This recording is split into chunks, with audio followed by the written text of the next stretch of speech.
Siimule meeldis muusika ja ta tahtis saada rokitäheks. Juhuu, jee! Hüüdis Siim ja tinistas õhukitarri. Ta keeras raadio kõvemaks ja laulis kaasa, sulgedes silmad ja kiikudes muusikarütmis. Siis vaatas ta oma riideid ja sõnas, selliste riietega minus küll rokkarit ei saa. Ta otsis välja rokkarit T-särgi ja ajas oma juuksed isa juuksekeeliga püsti. Kõik rokkarid kannavad vingeid päikeseprille, arvas ta oma sahtlites ringi tuulates. Siim läks peegli ette ja püüdis välja näha sama lahe nagu rokitäht. Nüüd olen ma valmis rokkima, teatas ta rahulolevalt. Siim otsis kõikjalt mingit pilli, aga leidis ainult oma õe plokkflöödi. See oli roosa ja sädelev ja rokitähele üldse mitte sobilik. Vähemalt parem kui mitte midagi, arvas Siim. Ta sulges silmad, hingas sügavalt sisse ja ajas põsed punni.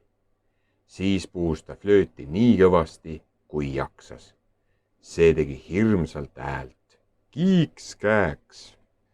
Flööt ei ole vist rokkaripill, ütles Siim ning jooksis alumisele korrusele, et isale esineda.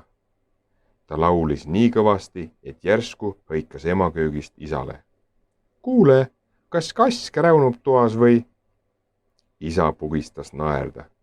Siim, sul on vist sõnad meelest ära läinud, ütles ta lahkelt pojale. Siim lonkis pettunult kööki. Minust ei saa kunagi rokitähte, ohkas ta kurvalt. Ära anna alla, soovitas ema. See kõik võtab lihtsalt aega. Samal hetkel hakkas Siimu väike vend lusikaga kausi pihta lööma. Tamm, tiidi, tamm, tamm. Selle peale torkas Siimule pähe hea mõte. See on lahe rütm, ütles Siim. Nüüd ma tean, kuidas ma rokkariks saan. Ta kogus köögis kokku potid, kastrulid ja puulusikad ning õige pea oli lauale püsti pandud terve trummikomplekt. Siim harjutas kogu pärastlõuna. Ülejäänud pere oli sunnitud tema põristamist kuulama. Põmm-tah, põmm-tah. No on alles lärm, kurtis ema, kattes kõrvad kätega. Loodame, et naabrid seda ei kuule, hüüdis isa. Siis vaatasid nad teineteisele naeratades otsa ja otsustasid, et palju lõbusam oleks Siimuga ühineda. Siimu pere tegi terve õhtu üheskoos lõbusalt muusikat.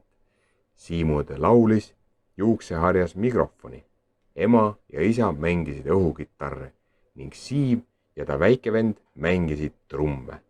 Lõpuks otsustas Siim, et ta ei tahagi saada rokitäheks. Bändi teha on palju lõbusam, arvas ta.